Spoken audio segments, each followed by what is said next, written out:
Dr. Rashad, where are you from? Who are your people? What inspired, as I I love this platform because I get to talk to really interesting, Yeah. brilliant people every day. And I'm talking about not just people in front of me on, who are invited guests, but also the callers, the listeners. Yes, that's right. And this is the other process of growing because you get to listen.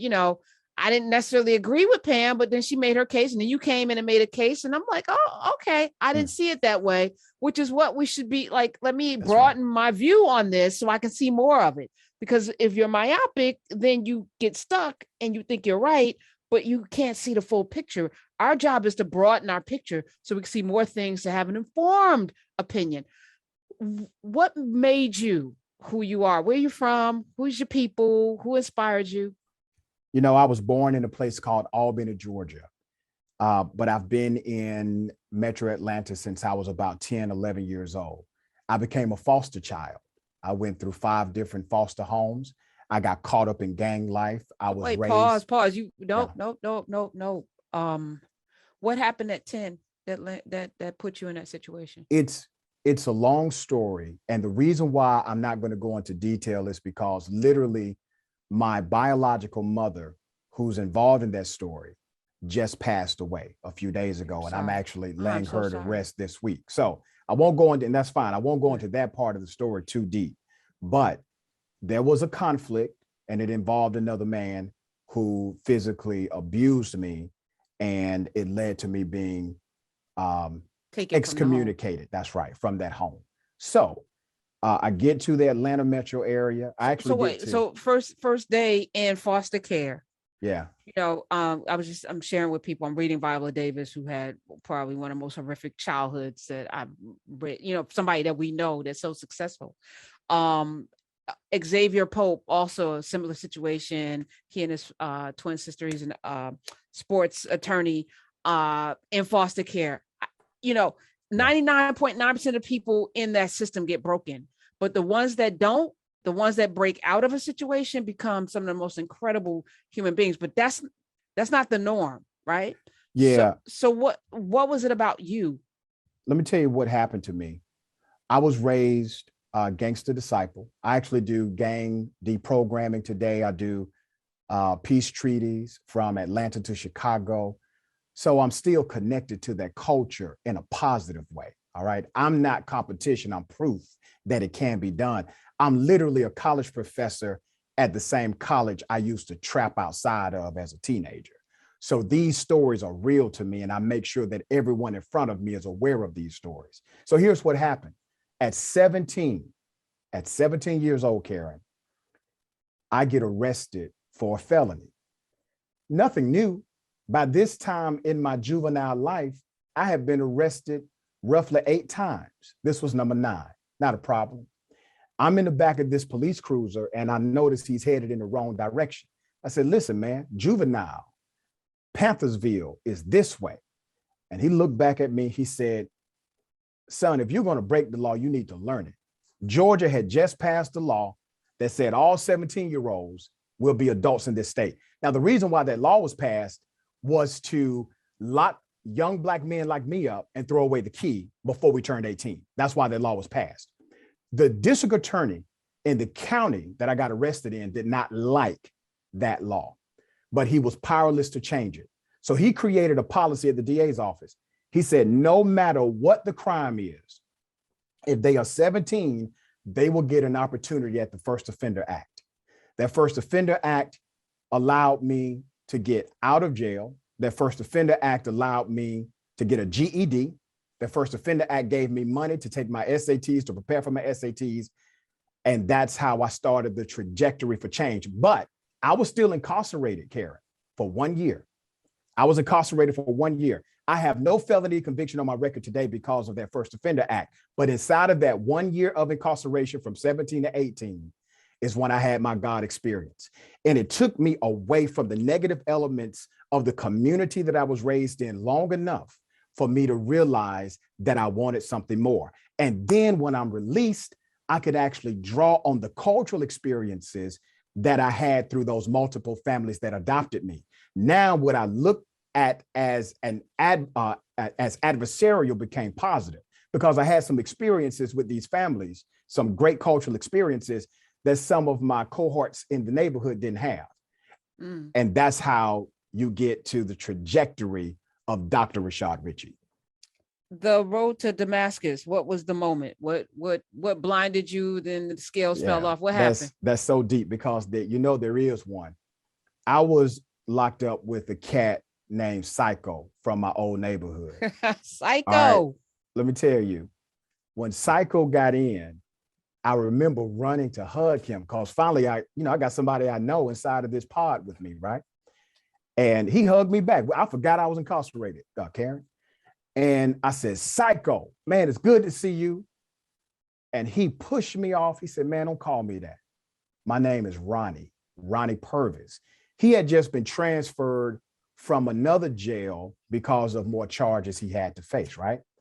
And he told me about him changing his life in jail.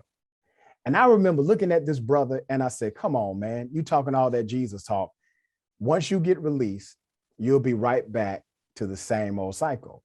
And he said, man, I'm in here for murder. I'm not going anywhere anytime soon. And so this brother started to mentor me, got me my first Bible, showed me how to read it. I didn't understand the differences in the synoptic gospels. He taught me that. I started going to prayer call with him. I started going to Wednesday Bible study, Sunday church, but it wasn't that. None of that convinced me. It was just a way for me to stay sane. Here's what convinced me, Karen. Psycho was known to have good hands. And in the hood, we mean he can hook, he can fight. I saw Psycho walk away from a jailhouse fight that I knew he could win. I had never seen that kind of display of strength in a man before. He walked away from a fight that I knew he could win. And when I saw that, it changed my entire thinking. And that's what it was for me. My wheels are turning. Dr. Rashad, as we are right now in the state, somebody asked me on Twitter, are you happy? And I was like, yeah, I'm happy personally, but I'm not happy with the state of the world. Like, I feel like if everybody's not right, I can't be but so joyous. That's because it's, we still live in this world with people, and the amount of suffering and ignorance and weirdness that's going on, violence. I hesitate, I don't know what to do about it, so every day I'm just trying to appeal to people's better selves and just be better. And if everyone just is better, then we all can be better. As you confront Buffalo and Uvalde and the 5 this weekend, the mass shootings all over the country and all over the world, Nigeria, etc. And then there's U.S. is launching 8 missiles in response to North Korea launching missiles. I'm like, where are we right now? And what do you see coming about? We are in a defining moment, not only in this country, but on this entire planet. Remember, what's happening in America, there's a similar movement happening in industrialized and non-industrialized nations all over the globe, okay? So we're not just at a crossroad in this country, it's everywhere. So here's what has to happen. People who actually care about truth must now step up and be unafraid to tell it. We are living in a societal construct where truth is now becoming debatable. We have allowed truth to be hijacked by debate and opinion, and that cannot be. We cannot allow that to stand. Now, here's why that is standing right now. Individuals in this nation in particular, we have been taught to become consumers. I'm going somewhere with this. Decades of commercialization and indoctrination to buy things, to move on a brand rather than a message, to connect to a personality rather than connect to substance. That kind of training has caused our voters, those of us that participate in the electorate, to become consumers and not citizens. And because of that, we're now consuming personalities. We're voting for brands. We're no longer interested in the rest of the equation as long as we get instant gratification with what we choose. And that is the state that we have to fight against. We need to fight for more thoughtful conversations like you and I having.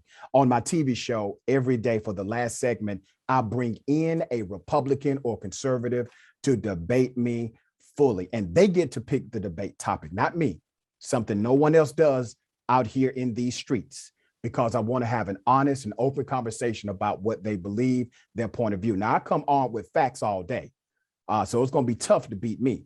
But I allow those conversations because that's where the minds will gather to say, this is why I believe what I believe, or this is why I should reject what I have been taught before. Dr. Rashad Richey is here on it's Undisputed with Dr. Rashad Richey on TYT Network, also on YouTube. What was your debate topic today, and who did you debate with?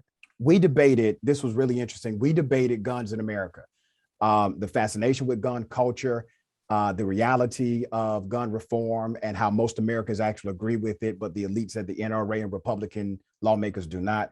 The individual, his name was Quay. He's an editor of a major newspaper. He actually agreed with me on about 75% of what I said. And I want to remind everyone about the gun debate. Remember, America makes up 4.4% of the global population, but owns almost 50% of all the guns on the planet Earth. You have an issue with access. In addition to that, NPR reported recently that just 22 weeks into this new year, we already have over 200 mass shootings that have happened on American soil. The issue is not mental health, because compared to other nations, America is actually better at the mental health dynamic than Canada and UK and other countries. However, we have the most violence and the most mass shootings. It is unparalleled. And it is our fascination with guns, the access to these guns, and the access to high capacity magazines. That is a reality. And just look at what happened in Texas. In Texas, the killer was able to legally get this high capacity gun at the age of 18. Well, if he was in New York or Maryland, that would not have been so. You could have stopped that, given circumstances are the same, with a simple policy to increase the age from 18 to 21, as other states have done. That was our debate.